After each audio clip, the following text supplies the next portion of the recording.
les infos locales de Bulle FM.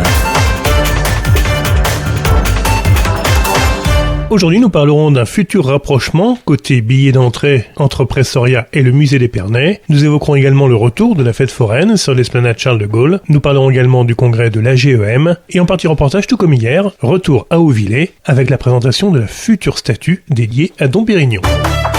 Pressoria à Hailly sera inauguré aujourd'hui et ensuite ouvert au public dès le week-end, un lieu de culture et d'histoire complémentaire en quelque sorte du musée d'Épernay, ouvert lui depuis la fin mai. Ces deux équipements seront en effet rapprochés via un système de tarifs réduits pour la visite de ces deux entités. Pour profiter de cette idée, un billet plein tarif ou tarif réduit à l'un de ces musées de moins de 3 jours permettra sur sa présentation de bénéficier de l'accès à prix réduit dans l'autre.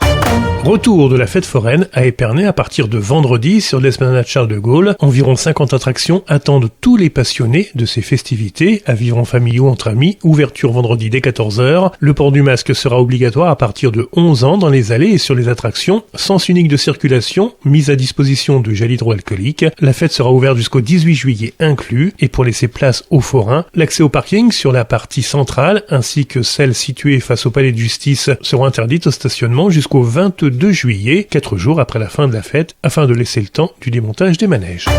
Le congrès de l'AGEM, l'Association Générale des Enseignants des Écoles Maternelles, se déroulera en début de semaine prochaine, mais dès hier, les enfants des écoles d'Épernay ont pu bénéficier d'un spectacle offert par la ville d'Épernay et les partenaires du congrès de l'AGEM, un spectacle intitulé Qui a coupé l'eau, qui a pu sensibiliser le jeune public au respect de cette ressource précieuse qu'est l'eau. Le congrès proprement dit aura lieu dès le 5 juillet et ce sera la 94e édition pour le centenaire de ce collectif. Rendez-vous Parc Roger Menu.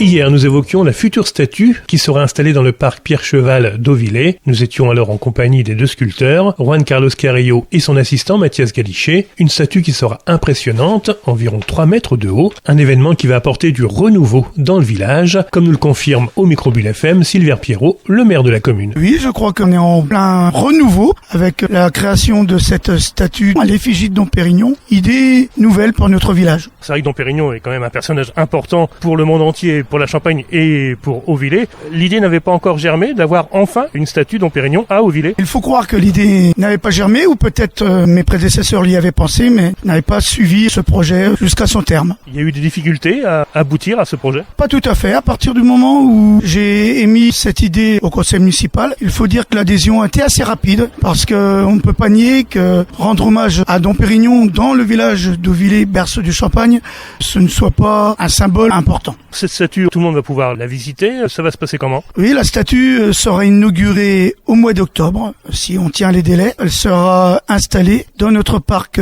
Pierre-Cheval, ce poumon vert du village, où on aura libre accès à tout public. Vous avez dit si les délais sont respectés, tout n'est pas encore sûr? Alors, on a la particularité que notre artiste Juan Carlos Carrillo fabrique le moule de cette statue ici à Hauvillers, dans la chapelle du parc Pierre-Cheval. Ensuite, le moule sera transféré à la fonderie. La particularité de cette statue est d'avoir un corps en verre. Donc il y a aussi tout un travail en verrerie. Donc il y a une bouteille qui arrivera en convoi exceptionnel, qui sera la plus grosse bouteille au monde au passage, qui va arriver d'ici 20 jours. Puis l'assemblage du bronze et du verre devrait s'effectuer au mois de septembre pour être prêt au mois d'octobre. Normalement, on doit tenir les délais sans problème. Donc cette statue, vous en connaissez forcément la dimension, c'est impressionnant? Oui, elle devrait faire pas loin de 2,80 m. C'est une statue assez impressionnante. Et on peut imaginer peut-être de la retrouver en petit format à l'office de tourisme, par exemple, plus tard. Exactement, on peut imaginer quelques produits dérivés. Et déjà là, on peut avoir une réplique. Il est possibilité d'observer et même d'acheter la réplique de cette statue, puisqu'il y aura 12 statues numérotées, comme il est courant de le faire dans l'art, 12 statues numérotées pour les amateurs. À voir dans ce parc Pierre-Cheval. Alors Pierre-Cheval, évidemment,